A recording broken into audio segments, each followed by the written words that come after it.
vendredi 25 octobre. Mesdames, Messieurs, vous êtes en direct de Lux Télévision. Bonsoir et bienvenue. Depuis 2004, le 25 octobre de chaque année est dédié aux artistes. Pour l'édition 2024 de cette journée internationale, nous nous sommes intéressés aux artistes gospel congolais dont la carrière est maillée de plusieurs mots que nous découvrons dans ce reportage. Mon cœur était plein de ténèbres.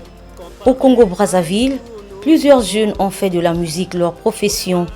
Et dans le gospel, les artistes semblent ne pas avoir une carrière épanouie. Une situation qui devient de plus en plus inquiétante. Le peuple sait dire que Dieu te bénisse, frère, c'est très bien. Les artistes ne peuvent pas avoir une carrière épanouie parce que le peuple manque assez de volonté pour les accompagner. Donc ce qui freine la carrière de plusieurs artistes et musiciens, c'est l'abandon. Voilà. Et vous allez voir quelqu'un qui va se lancer dans la musique avec ses propres fonds, qui va se débrouiller à faire quelque chose.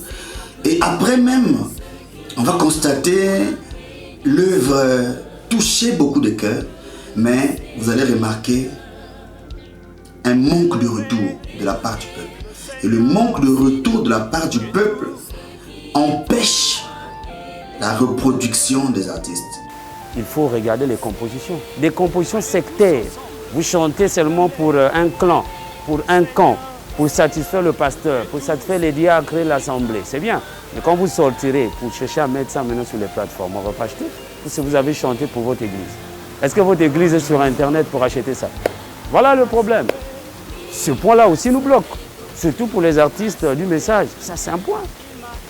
Quand tu chantes, tu ne chantes pas la doctrine, on te taxe, tu chantes comme un pentecôtiste. On a un problème des mécènes, les gens qui peuvent organiser des activités.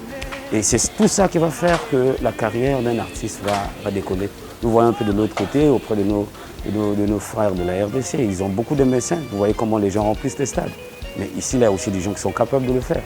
Sauf que nous n'avons pas des mécènes, des gens qui peuvent prendre un artiste, même dans le néant, et l'amener quelque part. Le talent, il y en a. Mais si le talent n'est pas encadré, on n'arrivera nulle part. La monétisation des chaînes réseaux sociaux étant un véritable casse-tête au Congo, il est clair que les musiciens congolais ont des véritables soucis pour commercialiser leurs œuvres. Vous ne vendez pas, alors vous n'aurez rien, vous n'allez plus avancer. C'est pour cela que la majorité a arrêté avec la musique. Aujourd'hui, on attend seulement qu'il y a peut-être évangélisation quelque part, on appelle un artiste. Mais si vous allez dans les profondeurs, l'artiste ne chante plus. Parce qu'il ne produit plus. Une entreprise qui ne produit plus, c'est déjà arrêté depuis longtemps. Le premier est là, les artistes ne vendent pas. Parce qu'ils vont vendre comment? Pour vendre, il faut avoir une grande visibilité internationale pour qu'on achète vos produits. Les artistes n'ont pas de visibilité. Or, cette visibilité-là pouvait être créée s'il y avait des mécènes sur place qui multipliaient des activités. Or, les activités, il n'y en a pas. Ils vont vendre comment?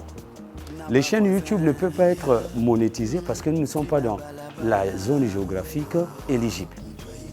Donc là encore, c'est un problème. Même les TikTok, ce n'est pas monétisé. Le système numérique a jeté dans l'eau les avantages de plusieurs artistes qui pouvaient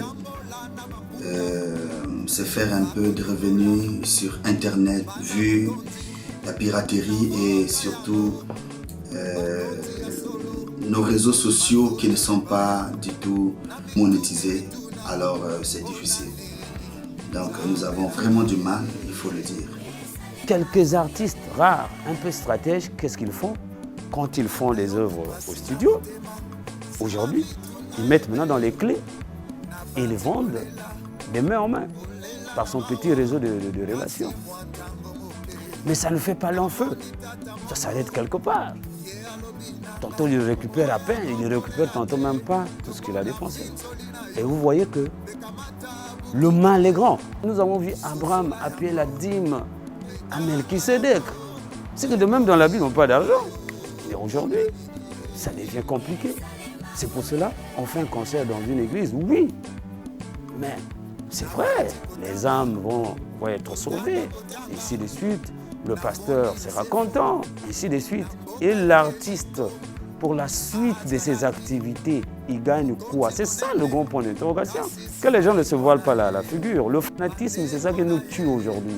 Si le 25 octobre est consacré aux artistes, question d'honorer leur contribution à la société, il faut dire qu'au Congo-Brazzaville, les artistes sont encore loin de jouir de cet honneur.